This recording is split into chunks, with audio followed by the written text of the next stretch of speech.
Welcome Bangalore to Salem foods. இன்றைக்கி பார்க்க போகிற ரெசிபி என்னன்னா மாங்காய் ஊறுகாய் தொக்கு.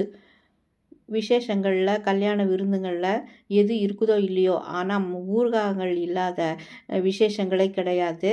எந்த ஊறுகாய் வேணுமானாலும் வச்சுருப்பாங்க.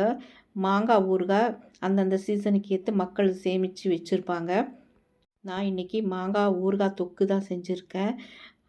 இதில் போட்ட இன்க்ரீடியன்ட்ஸ் எல்லாம் சேர்ந்து நீண்ட நாள் கெடாமவும் இருக்கும், சுவையாகவும் இருக்கும். பெங்களூர் டு சேலம் ஃபுட் சேனலுக்கு ஒரு சப்ஸ்கிரைப் பண்ணிவிட்டு ஒரு லைக் கொடுங்க ஃப்ரெண்ட்ஸ். நான் 4 மாங்காய் எடுத்து நல்லா வாஷ் பண்ணிவிட்டு நல்லா தொடச்சி ஈரம் இல்லாமல் கொஞ்சம் நேரம் வச்சுருந்து அதன் பிறகு கிரேட்டரில் துருவி வச்சுட்டேன். இப்போ இதுக்கு உப்பு சேர்க்கணும். கல் உப்பு தான் நான் சேர்த்து ஒரு 2 மணி நேரம் ஊற வச்சுருக்கேன். ஏன்னா இது 2 மணி நேரம் ஊறும் பொழுது நல்லா சாஃப்ட்னஸ் கிடைக்கும். நம்ம தோலோடு தான் இந்த மாங்காவை நான் திருகி இருக்கிறேன். ஏன்னா இது நல்ல அதாவது ஒரு ரியல் வாசனை கிடைக்கும் நமக்கு இந்த ஊறுகாயில். மாங்காய் ஊறுகாயில் நல்ல ரியல் வாசனை கிடைக்கிறதுனால தான் நான் தோலோடு போட்டிருக்கேன். தோலும் வந்து 2 மணி நேரம் நம்ம ஊற வைக்கும் பொழுது நல்லா சாஃப்ட்னஸ்ஸாக ஆகிடும். இன்னொன்று என்னன்னா, தோலில் வந்து நிறைய சத்துக்கள் இருக்கிறதுனால அதை நம்ம வெளியே நான் தூரம் எறியக்கூடாதுங்கிறதுனால தான் நான் தோலோடு செஞ்சுருக்கேன். இப்போது இன்க்ரீடியன்ட்ஸ் எல்லாம் வறுத்துக்கலாம். இப்போ நான் 1½ ஸ்பூன் அளவு வெந்தயம் எடுத்துருக்கிறேன். 1 கிலோவுக்கு மேலேயே அந்த மாங்காய் தொக்கு இருக்கும். அதனால் 1½ ஸ்பூன் அளவு எடுத்தாச்சு.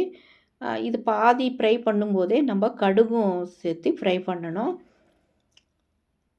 அதன் பிறகு நான் இந்த அளவு பெருங்காய கட்டி சேர்த்திருக்கேன். நல்லா வாசனை கொடுக்குங்க, சுவையும் கொடுக்கும். பெருங்காயம், கட்டி பெருங்காயம் போட்டால் ரொம்ப டேஸ்ட்டாக இருக்கும். அதனால தான் நம்ம இதை போடணும். தூளை விட கட்டி பெருங்காயம் நல்லாயிருக்கும். இப்போ பாருங்கள், பொரிஞ்சு வருது. கடுகு பொரிஞ்சு வந்துடுச்சு. வெந்தயமும் நல்லா வறுபட்டுடுச்சு. இப்போ நான் மிக்ஸி ஜாரில் இதை சேர்த்து நல்லா அரைச்சிக்க போகிறேன். அரைச்சி ஒரு பக்கம் எடுத்து வச்சாச்சு. இப்போ ஒரு வாணலியில் நான் 1/4 லிட்டர் அளவு நான் ஆயில் ஊற்றிக்க போகிறேன். மொத்தம் ஒரு 1/4 கிலோவுக்கு மேலேயே நான் ஆயில் ஊற்ற போகிறேன். இப்போது பாருங்கள், 2 மணி நேரம் ஊறிடுச்சு. தண்ணி பாருங்கள் விட்டுருக்குது. இந்த அளவு தண்ணி விட்டுருக்குது. எப்பவுமே மாங்காயில் நம்ம உப்பு சேர்த்தும் போது தண்ணி விடத்தான் செய்யும். இப்போ நான் எண்ணெய் காஞ்ச உடனே சிறிதளவு கடுகு சேர்த்துட்டு கருவேப்பிலையும் சேர்த்திட்டேன். நல்லா பொரிஞ்ச பிறகு கருவேப்பிலை சேர்த்தணும். அதன் பிறகு மாங்காய் தொக்கை இதில் சேர்த்திடலாம். 2 மணி நேரம் ஊறி இருக்குது, நல்லா சாஃப்டாக இருக்குது. இதையும் சேர்த்து நல்லா கலந்து விட்டுடலாம். இது ஒரு 5-7 நிமிஷத்துலேயே நல்லா வெந்துருங்க. நல்லா ஃப்ளேம் அதிகமாக இல்லாமல் மீடியம் ஃப்ளேம்லேயே வச்சுருங்க. வச்சு நீங்கள் இதை வேக வைக்கணும்.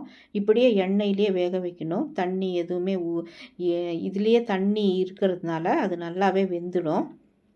நம்ம தண்ணி ஊற்றினா கெட்டு தான் போகும். அதனால் அதாவது புதுசாக செய்கிறவங்களுக்காகத்தான் நான் இந்த இதை சொல்கிறேன்னு ஒழிய எல்லாருக்கும் இது தெரியும் தான்.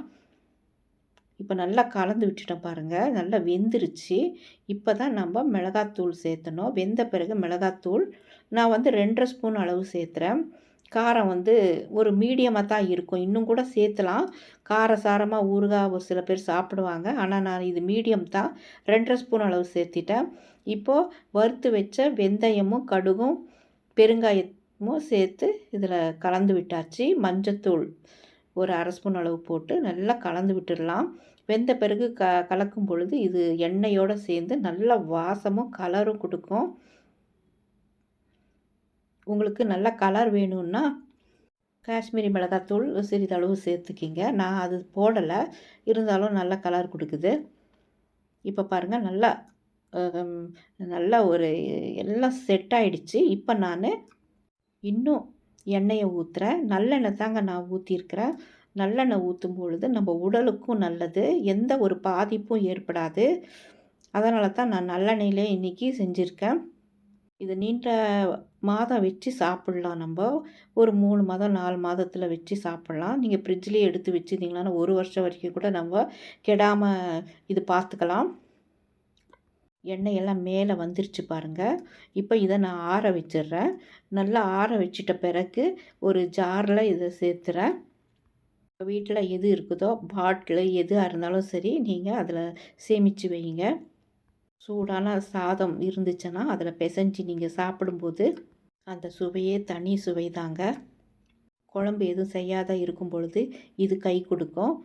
பெங்களூர் டு சேலம் ஃபுட் சேனலுக்கு ஒரு சப்ஸ்கிரைப் பண்ணிவிட்டு ஒரு லைக் கொடுங்க. தேங்க்யூ ஃபார் வாட்சிங்.